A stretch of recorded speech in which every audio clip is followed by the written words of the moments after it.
Kadang yang bikin kita capek bukan dunia, tapi isi kepala kita sendiri. Bukan karena kita salah, tapi karena kita terlalu mikirin semuanya. Ini bukan tentang lemah. Ini tentang anak muda yang hidup di zaman yang sibuk menuntut, tapi lupa mendengarkan. Coba kita jujur sebentar. Kenapa ya? Banyak anak muda sekarang yang otaknya kayak blender muter terus, padahal nggak ada bahan yang diolah. Pagi-pagi, belum sikat gigi, udah mikirin omongan orang. Malam-malam bukan mikirin Tuhan, tapi mikirin kenapa tadi gue jawab gitu ya. Duduk diem aja, tapi pikiran kemana-mana. Lucunya, bukan karena mereka bikin onar, bukan karena nyakitin orang, tapi justru karena terlalu takut menyakiti.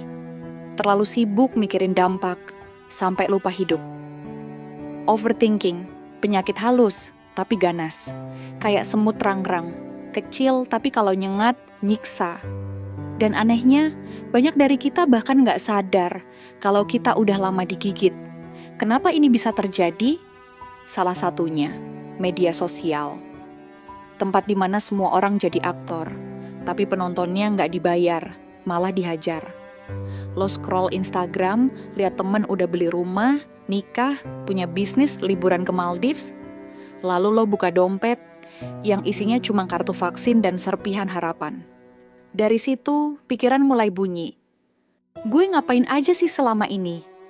Kenapa gue nggak sehebat mereka?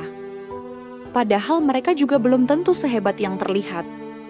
Tapi media sosial memang nggak adil yang ditunjukin cuma puncaknya, bukan pendakiannya. Lanjut ke soal ekspektasi. Masyarakat tuh kadang kayak emak-emak nonton sinetron. Suka nuntut berlebihan. Lo harus sukses sebelum umur 25. Harus produktif, harus bisa balas chat, balas email, balas harapan keluarga. Tapi siapa yang balas kesehatan mental lo? Nggak ada. Overthinking lahir dari ketakutan yang nggak sempat ditanya. Kenapa lo takut gagal? Siapa yang lo kejar sebenarnya? Kadang jawabannya cuma satu. Karena kita nggak pengen dianggap gagal di mata orang lain. Padahal, kita sendiri belum pernah nanya ke diri sendiri. Kalau gue gagal, apa benar itu akhir dunia? Belum lagi budaya diam 1000 bahasa. Anak muda sekarang jago nulis caption, tapi gagap kalau disuruh cerita jujur. Karena tiap kali mau jujur, ditimpuk. Ah, lo kurang bersyukur. Masih mending lo. Ucapan itu niatnya nasehat, tapi bentuknya cambuk. Akhirnya, semua dipendam. Dan pikiran yang dipendam terlalu lama, jadi bom waktu. Meledak dalam bentuk insomnia, kecemasan, sakit lambung, dan overthinking yang menggerogoti pelan-pelan. Jadi, jangan anggap remeh overthinking. Ini bukan sekadar kebanyakan mikir. Ini adalah alarm halus dari tubuh dan pikiran. Kamu capek, tapi kamu terus pura-pura kuat. Kamu luka, tapi kamu tutupi dengan senyum digital. Kalau kamu salah satu yang sedang berjuang melawan pikiranmu sendiri, ini bukan lelucon. Ini panggilan. Untuk istirahat, untuk jujur, untuk ngobrol. Bukan buat nyari solusi instan.